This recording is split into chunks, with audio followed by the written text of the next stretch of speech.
Chess friends, I hope you are doing well. After a long time, I am uploading a new chess video on this channel where I played against Magnus Carlsen and Hikaru Nakamura in a single game. I am talking about a 1 versus 2 chess variant. I faced off against Magnus and Hikaru together with the white pieces. This game is very amazing and adventurous because when Magnus and Hikaru combine, it is like water and fire, their energy gets mixed, and they become so powerful, and I have to conquer them.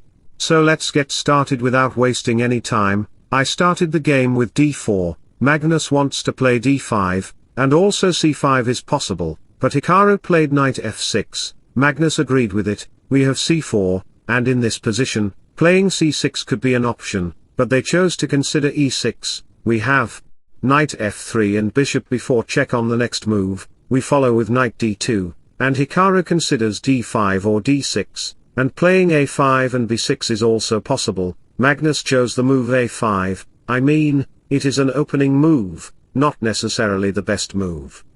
We have e3, and after a couple of moves when the knight comes to c6, we castle. At this juncture, you can see that they can castle, but Magnus and Hikaru decided to go for a sideline. They made another approach by playing queen e7, we have a3 and subsequent captures on d2, now they can castle or play e5. Hikaru considered e5 because he is the opening master and also a chess tactical master.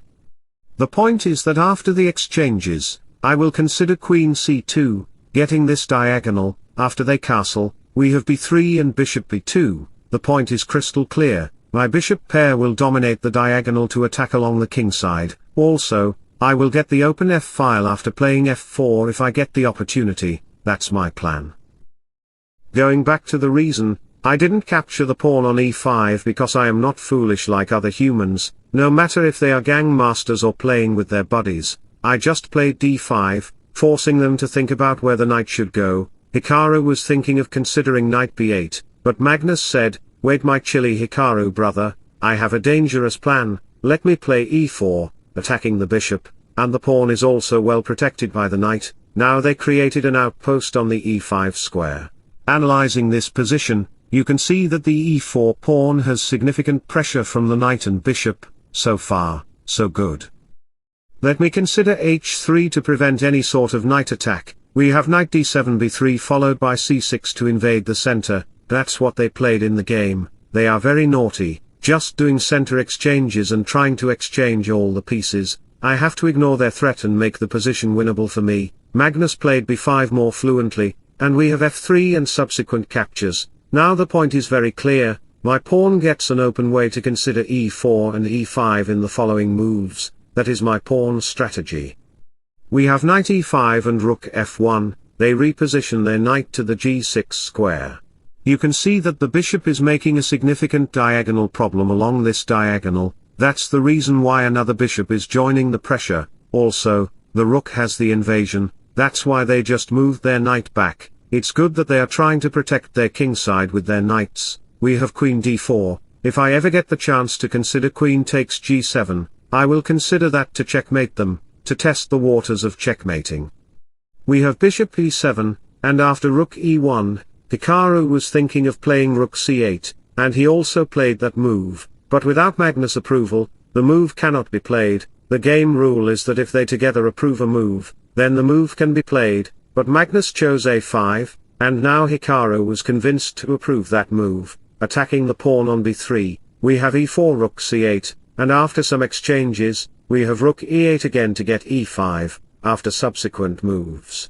I played rook e2 to get domination over the e-file where e5 can also come, therefore, they chose to consider knight e5 again to block any sort of attack. We have queen b4, and now playing rook b8 can be considered by them. But the problem is that after I capture the knight and subsequent captures, pawn to d6 will arrive, pressurizing the black queen. They have to move back their queen, they have no other choice.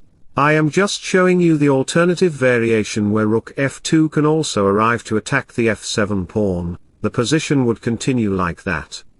So, let me provide you a motivational quote in sudden with you. The clock is running. Make the most of today. Time waits for no man, yesterday's history, tomorrow is a mystery, today is a gift, that's why it is called the present. That's the reason why, going back to the position, they didn't consider rook b8, they thought a little bit more and played knight c4, we have subsequent captures, queen takes c4, and knight h5, you can see that the bishop's diagonal opens with the black idea of playing knight g3, the rook moves back, and after a couple of moves, I triple up my queen and rook patry to consider e5, we have knight a4 and queen here, rook takes a4 can be played by them, that's the best move in this position. But they both failed to choose that move, they chose rook c5, that's a vulnerable move because after the bishop here and subsequent moves, you can see that rook takes a4 again comes to attack the pawn, I mean f6, and we have f6. You can see that this blocks the bishop's diagonal, but black has some light square weaknesses where I played knight h4, we have g5, I mean, one move ago, rook b8 could have been considered by them, that was the best move, but they again didn't find the best move. I am very surprised that even Magnus and Hikaru together cannot find the best move, together they have 5800 elo ratings, but they cannot find the best move, that is hilarious, we have g5 by them, they are attacking my knight. But that does not matter, I said to them, hey, you want my knight to ride on the street? Just capture it, I will recapture your knight, they played their rook here, and after a couple of moves, we have bishop c3 followed by knight d4, you can see that we are just doing chess dances, my knight stays in the game, followed by rook b1 and rook b8, we have a series of rook exchanges, and you can see that we are just progressing in the game, the king moves here, and they capture the pawn, knight g4 follows in the game, in this position, you can see that a few moves ago, I played a4 to sacrifice the pawn, they actually captured the pawn. My master plan was to deflect the bishop's position to protect the diagonal, where I played knight g4 to attack along with the bishop on the pawn on f6, they were forced to consider rook f7, then I played rook b6, attacking the pawn, now, if you dare to consider bishop d7 to attack my knight, you will face the consequences, can you guess what I would consider in this position? You are right, the move is knight takes f6, sacrificing the knight to pin down the rook. Therefore, I will consider e5, attacking the rook and the pawn.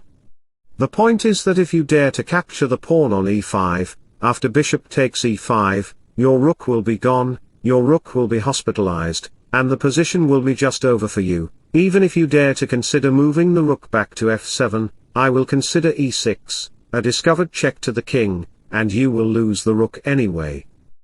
So going back to the position, we discovered that playing bishop d7 is a very bad choice, that's why they chose to consider bishop c2, that is also a bad move because my knight comes to e3, forcing them to consider bishop a4 to protect the diagonal, but again, they didn't find the best move, I don't know why, what is the problem with humans?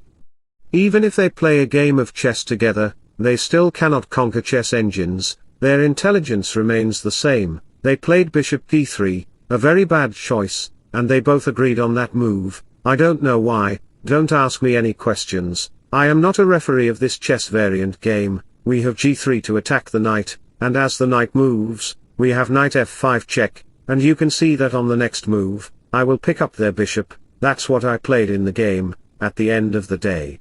You can see that I have an extra piece, and I am completely winning the game, after a couple of moves, you can see that my rook comes in, and you can see how I am conquering the king side, my queen goes to the e2 square, and queen h5 is also coming, they have no other choice except for a queen sacrifice, they resigned the game, and the game goes on because I have to show you the checkmate, so, that was our game, a very exciting and amazing game, I hope you enjoyed it very much, if so.